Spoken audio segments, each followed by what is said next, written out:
welcome to my class. I wanted to do a lesson on native plant species because I was disappointed when I found out that kids could identify corporate logos but had no idea about native plant species where they lived. So since it's spring here in southern Appalachia, I wanted to do a short lesson on wildflowers of southern Appalachia. So first of all, I want you to grab your nature journal and we're going to start taking some notes on some plant characteristics that we will be looking at tomorrow as we take a walk through the woods. So let me show you some examples of some plants and some characteristics I want you to look for.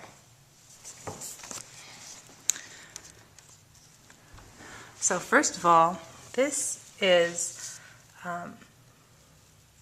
my nature journal that I did on Solomon seal. So this is what you're going to do tomorrow. You're going to get your journal and you're going to make sure you write the date and the area you're at and where you found the plant specimen. And don't worry about identifying it. You can identify it later, but you're going to write some characteristics so you can identify them later. This plant was 2 foot long, had flowers in a spike, and just different qualities here that I'll talk about in a minute. So with your journal, your nature journal, you're going to remember to write the location, date, and time.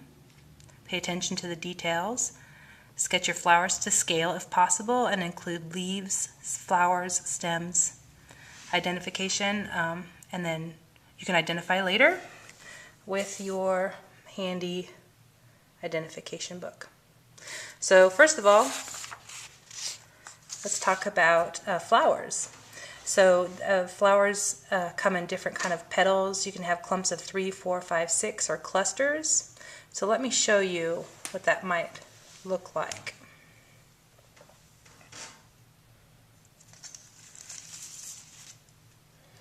This is a really neat flower. It's a bleeding heart. And this is going to be an example of an irregular flower. Here is dogwood, of course, in just a regular pattern. This is 4 petals.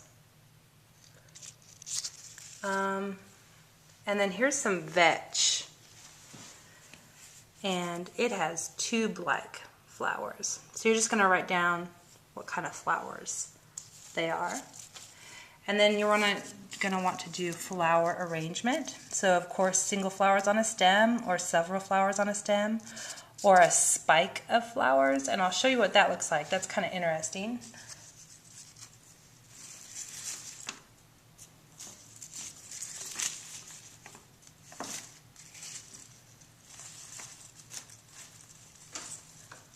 This is Solomon seal, and its flowers are right here. They haven't yet bloomed, but they're on a spike. They run along the stem.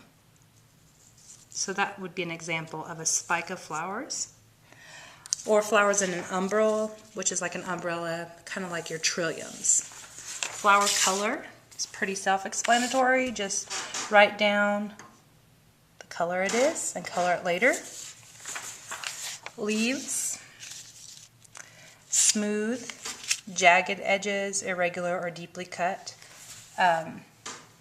This is the rhododendron, and of course it has smooth leaves. This is the wild hydrangea, and it has jagged leaves, of course. Looks like it has little teeth on there.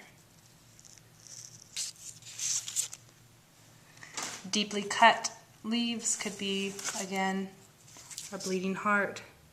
See how they're deeply cut? So those are some examples. Simple and compound leaves, really easy. Leaves that are simple don't divide into parts like the rhododendron, and compound leaves have several leaflets coming out. So here's our simple leaves. It's just going to be one leaf coming out of a stem. And let me see if I can find a compound.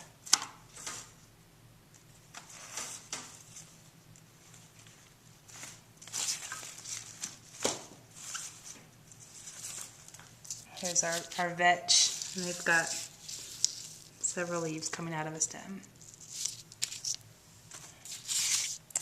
Leaf arrangement, alternate leaves, opposite leaves, or whorled leaves. So again, we have our rhododendron, and if you can see that, it's got a whorled leaf pattern.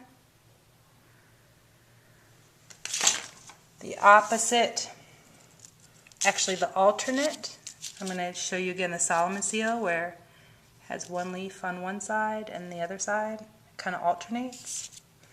And then an opposite leaf pattern.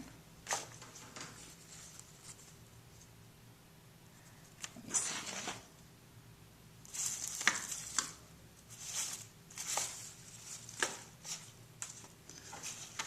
I wonder if our hydrangea would kind of work for that because they're right across from each other. This is another example of a whorled leaf. This is one of my favorite spring flowers of southern Appalachia. It's called a mayflower. I mean, I'm sorry, a May apple. Let me get a good shot of that. And look at that little flower down there.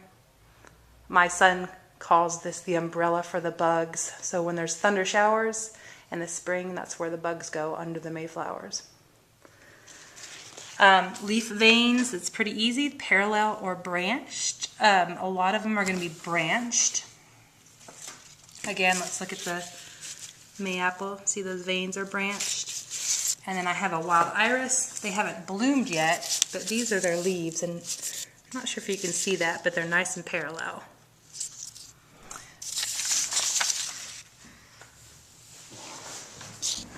So, these are some leaf characteristics for tomorrow, and we're going to identify 10 wildflowers tomorrow, and remember the characteristics that we just learned about to write down.